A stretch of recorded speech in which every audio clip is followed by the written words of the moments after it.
Welcome back, everyone. Now we are into our own melody writing. We're basically writing pop songs.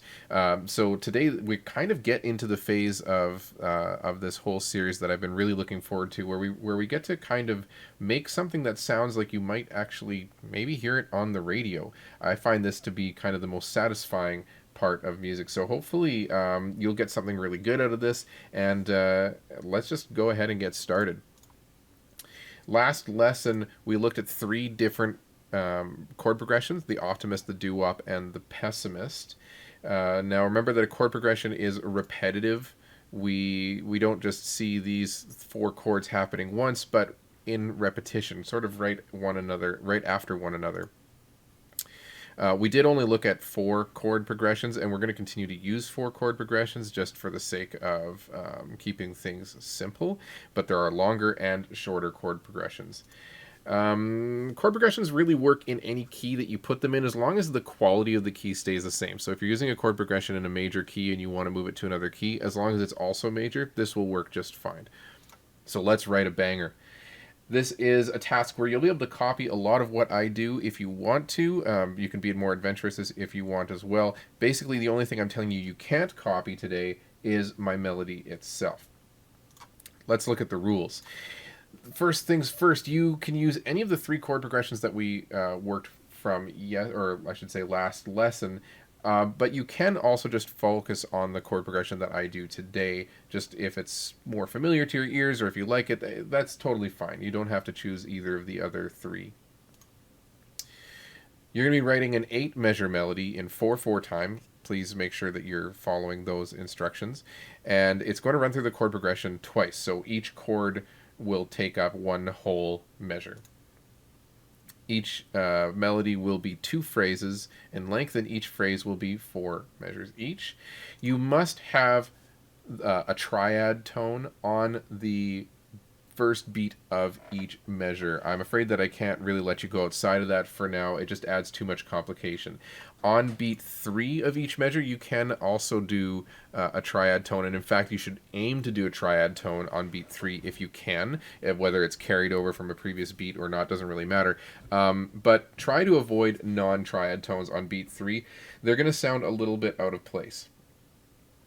If you want to use Noteflight or Flat.io for this assignment, please feel free. It's a great way to do it. You get to hear your music played back to you, which is deeply satisfying and also helps you find mistakes. You can also choose which instruments. You can also choose which instruments you're going to hear, which is kind of nice for the ears. Now, I'm not going to show you how to do that in this video. I've posted a second video just on how to sign up for Flat and or Noteflight. It's only about 7 or 8 minutes long. So if you haven't used one of these services and you want to just get started with a minimal amount of effort, just follow that one of those instructional videos. So the first thing we're going to do is we're going to choose our key. I'm going to go with C major because it has no sharps and flats. Same thing, just trying to remain consistent. You can choose your whatever instrument you want, or you can just, call it a solo, whatever you like. I've chosen to go with violin.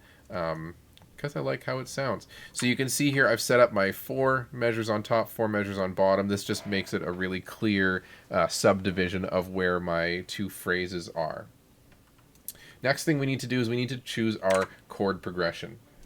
I'm going to use the pessimist because I'm dark and I want the world to know it. So I'm going to start with 6, 4, 1, 5. In C major, those triads are built on A, F, C, and G. Now, if you're going to use something that is not C major, please make sure that you use the correct notes. Those notes obviously won't suit any key other than C major. And each chord will take up a whole bar. If you're using the same chord progression as I am, you can absolutely keep copying sort of these next couple of slides. So let's go ahead, or I shouldn't say next couple of slides, but the next sort of instructions that I do here. So I'm going to start off by putting in those notes. So just using whole notes, if I'm going, let's see, if I'm going to start on my A, F, C, and G. Okay, So those are, my triads are going to be built on those tones, and I'm just going to copy that into my second system here to make them the same. Now I want to do the same thing in the bottom. There's lots of different ways you can do this in Finale. It's kind of nice. I can just copy and paste. There we go. I kind of like them down the octave because I just like that that separation. So there we go. Now I can go ahead and listen back to that.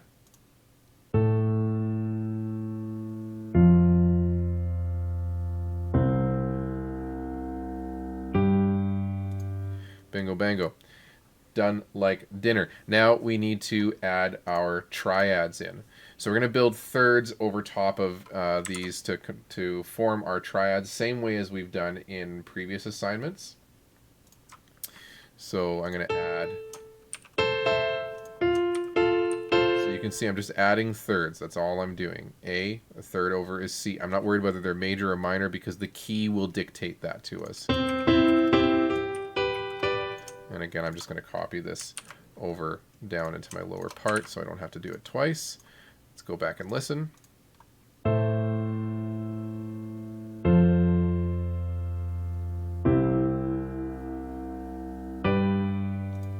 Marvelous. We have a chord progression, and it's very, very obvious to the ears what we're going to do. So now what we need to do is start our melody. Once again, if you are using my chord progression, you can copy everything that I just did, but now you're on your own. So you have to pick your own melody notes from here. Do not copy.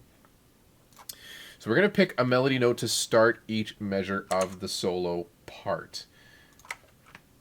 When I do this, I need to make sure that it is one of these three notes. And I'm just going to use quarter notes for now. So I'm going to start on the first note.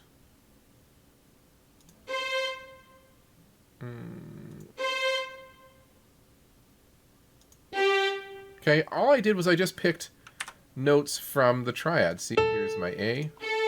Here's my C. C is here. There's my C again. And a G. You notice that I didn't make any crazy big leaps. This is just a nice little curve to it. I repeated a note because I wanted to. And there's nothing wrong with that.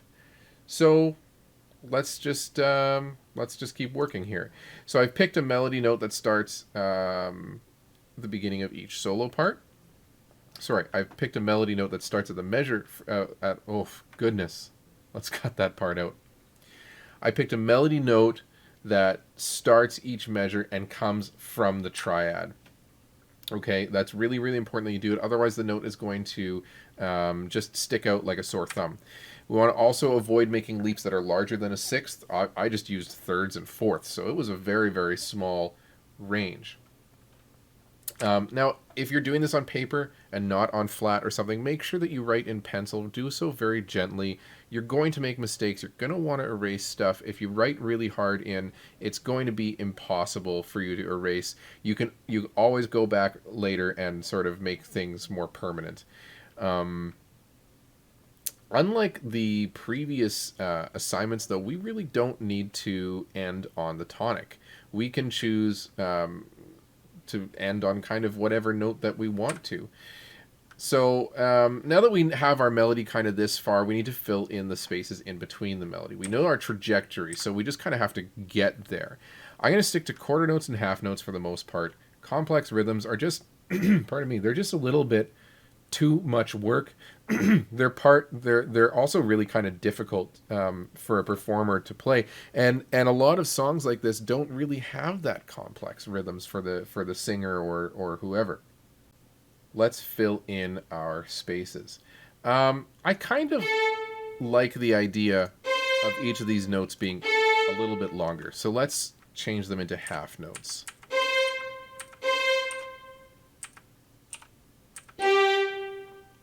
Okay. Oh, I forgot to write the bottom ones, so let's do the bottom ones too. I'm going to start on the A again. I want that to be a half note. So that gives us sort of some relation between the two phrases. And here we'll do C as well.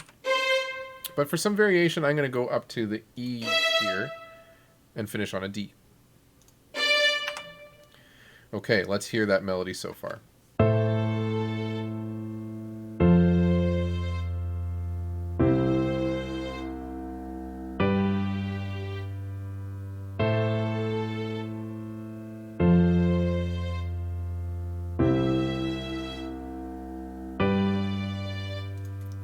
Already I have some repetition and some variation. I'm also just going to turn this piano down because I think it's kind of overpowering the violins. So I can fill these in kind of however I want. I could go with eighth notes, I could go with quarter notes, but it's really important that, pardon me, I don't know what's up with my clogged throat today. We want to make sure that we're using sort of chord tones wherever we can on beat 3. What do I want to use here? Maybe I'll use an E here. So we're kind of jumping down and back up, but that's still only a jump of a sixth, so we're not going too crazy. Here we'll take it a little bit easy. And I'm going to use that jump down there. So let's hear this.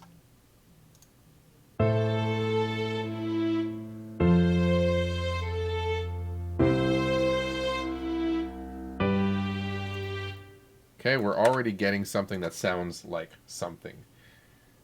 So let's fill in this last note. I kind of like just sticking with chord tones. So maybe we'll stick that C in there again.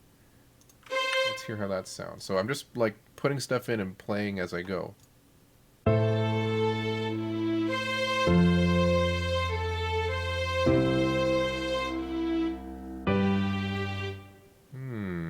Cool. Okay, here. Bum, bum, bum, bum, bum. Yeah, I like to resolve down, so let's just... There we go. Instead of doing another repetition of the G, we get that. Okay, I'm going to fill in this last line, and then we'll come back with me having completed the melody. All right, and we're back with the magic of movies and film. I have completed this in your absence. So let's give it a listen, see what I did here. Or maybe before we give it a listen, you can see I'm following the same rhythmic profile. So I've got some similarities, but it's varied in terms of the notes. So I'm really following a lot of what melodies demand, similarity and variation.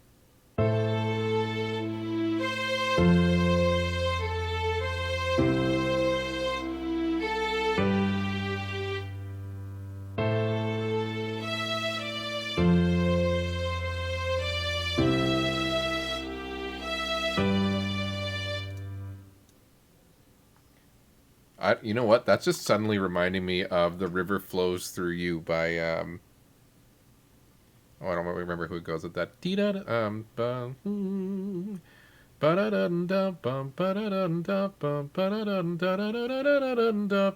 Right? Like it actually kind of feels a little bit like that. So that's kind of interesting that I've ended up in that spot unintentionally. But of course, you know, 4-chord songs, they especially with really popular chord progressions, you're always going to find some similarities in those melodies.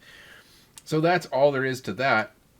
Let's pop back into our PowerPoint here. So I've filled things in. I've changed quarter notes to half notes because I liked it better.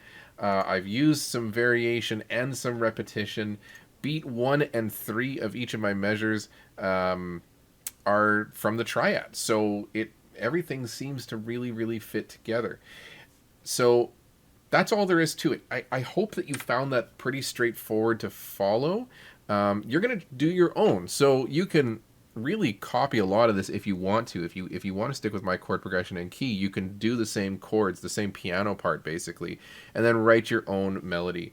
Here's the instructions. These will be on the printed notes that you can download in the PowerPoint. There'll also be example clips from this video showing what the musical notation was in case you need to review it. but go ahead and take a look at it. I'm going to actually fiddle with this melody a little bit more, and I'll show it to you just at the very end of this video because we're almost done. So just be back in one moment or two. Okay, now I'm back with more movie magic. We've instantly created another version of our melody which has some extra instrumentation added. So I just wanted to do this to show you kind of how simple and straightforward it actually is to create something like this. All I've done is I've added a bass guitar and a drum set, so we've got a little bit more fullness to the sound, and I've added some arpeggios in the piano. So give it a listen and hear kind of how this sort of sounds like the beginning of what might be a pop song.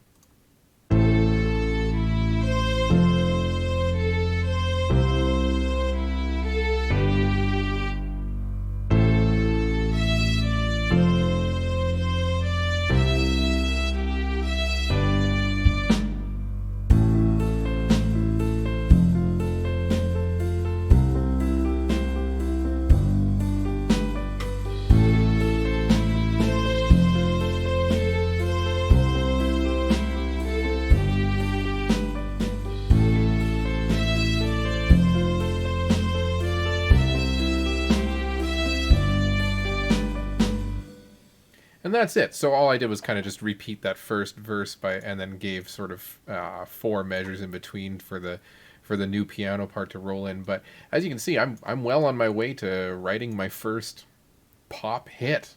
Probably not. Most definitely not. But you get the point. So just a little expansion. I just wanted to show you kind of how you could take this a little bit further. Anyways, that's all for this lesson. I hope that you've picked up something useful, and I hope that this starts you on your songwriting path. We'll talk to you again, hopefully, pretty soon.